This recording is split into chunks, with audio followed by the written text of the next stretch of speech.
Put the invitation out there. Okay. Sichates Diburei Emunah Daf Kuf Lamed Daled, the awesome Rosh Hashanah of Taf Resh Pei. This is 1920. On the 20th of Elul is the Hilula of my father-in-law, Rabbi Aaron from Kiblitz, Rabbi Aaron Kiblitzer, Zertzal Livrocha. He passed away, on Friday evening, Erev Shabbos Kodesh, in the town of Teplic. And on Friday, the Leil Shishi, that's Thursday night, the night before he was Mistalik, he still did Tikkun Chatzos. His body was very bloated because of his harsh illness. And he said that the Chatzos that is said in Shabbos Kodesh, only Tikkun Leah. He didn't say Tikkun Rocha. And his daughter, my wife, was able to tell, between the Neschaos of Chol and Shabbos. She said, Tate, today is not Shabbos. Why are you saying the Tikkun Chatzos of Shabbos? He says, I thought it was Shabbos today. And again, he said Tikkun Chatzos of Shabbos. So they thought that maybe because of his heavy illness, he can't tell the time. But it seems more likely it was already the Bechinas of Shabbos. Already the Bechinas of Olam Haba. And it was his last Tikkun Chatzos on earth. The next day, on Friday, when I came back from the shul, I felt immediately that he was in a very difficult state. And he turns to me and says, please remember to take me with you to Oman Rosh Hashanah. So I answered to him, just like, Hashem should help. Like he says, I was like flip, kind of like, but he rated, remember, take me to Uman, to Rosh Hashanah, don't forget what I did with you. Like he sounded like telling you, return to me a little bit for all the good that I did for you. Take me with you to Uman Rosh Hashanah. What is the Torah that my father-in-law, Rabbi Aaron, they mentioned it before his talkers? It was before Rosh Hashanah of 1920. And the summer before it is the summer of 1919. In that year, it was very, very difficult to get to Uman. And the matzvahs there was, as a Muslim defined it, the road was planted with knives on edges. Every place you had bands of robbers and killers that yearned for Jewish blood. And so this in town, like we have today in Europe, like this is in the cities, between towns, how much more so.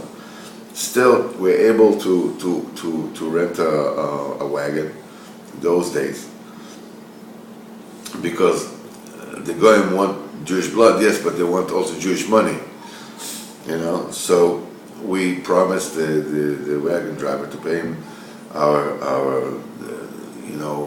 nice price, hefty price. But since we didn't have any money to go, there was a great hunger in the land. And even the few pennies that were necessary to buy bread, we also didn't have.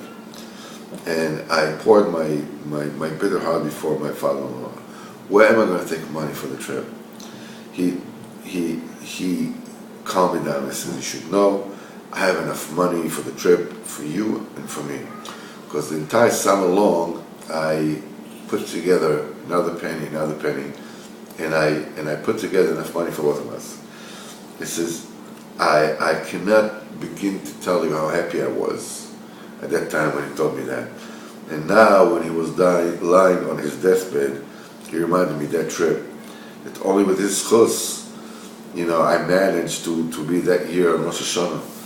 And he asked me with all his heart to return him the chesed, to take him to Rabbeinu for Rosh Hashanah. It says, in the hours after Chassid of that Erev Shabbos Kodesh, his situation became worse.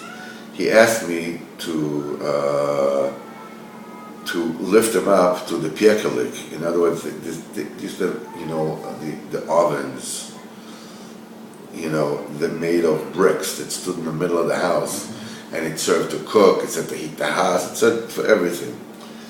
I tried to tell him no, and I told him how I'm going to take you, I'm going to carry you. It's such a hard concern, but he insisted, take me to the oven, and I begged him, is it possible to move him because of his bloatedness, and he's so heavy because of his illness, and it's better for him to lie down, to rest on his bed.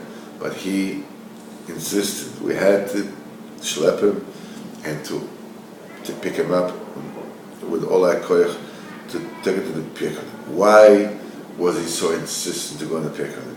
Because that was the place where he served his maker in his best years. Every night he would make a tikkun chatzos, and every night he would be misboiled before Hashem for years over there. The Rebbe called Cheder Miyucham. Kichol Hanira, he wanted that his neshama should go out there. The place where they had the kviyas for many years for his Givaldik work, Avodas Hashem. So we warmed up the oven, and we put him on top of it, and he asked that we should give a little soup from the Shabbos food, and he tasted a little bit, and while he was eating, he returned his purified neshama to his maker. Everybody saw in Nam how he's preparing himself and getting Shavadas, the place where he's going to be Mistalik. And the time was already late, and we hurried to make the Levaya and to bring him to burial before sunset, of course. And we came to Levaya Big Dechol, and the sun was already setting. We quickly changed our clothes and we ran to the shul for the Shabbos Malchus. And it says, I should mention, he was so poor, even shrouds he didn't have. I had to give him my white clothing, and from them they made him shrouds, and that's the way he was buried. They always thought of that. They always thought of that day. That's the way it needs to be. Then what it says, and should laugh at the last day. Rabbeinu says, and what kind of levush are we talking about? The malbush is Gematria Chashma. That's the electrified fence that saves a person from Gamma Bris. Rabbeinu says that there is such a garment that when Mekatagim see it, they get scared and they run away. This levush is the chashma. It's called the chashma. And Chodesh Elul, it's not what they call electricity today, obviously. They took it from there. The Chodesh Elul is misugol to get this kind of garment, this kind of covering for one's neshama. This malbush is the moichin. That garment is the mentality. Elul is misugol to this amazing garment. In other words, to change your garment and to masquerade, so the Yetzer Hara won't recognize you. As Arizal said, Kulam Achshavot Beru. It all the ways Hashem happens in a thought process. All the biru of a person, all his nisyonis, everything is measured according to his brain, according to his machshava. What are you thinking in your mind? And all the avenging angels are running away from Malbush that is made of those makifim. Hashem B'ezrat Hashem will help us to use Chodesh Elul that is misugol to acquire such a garment.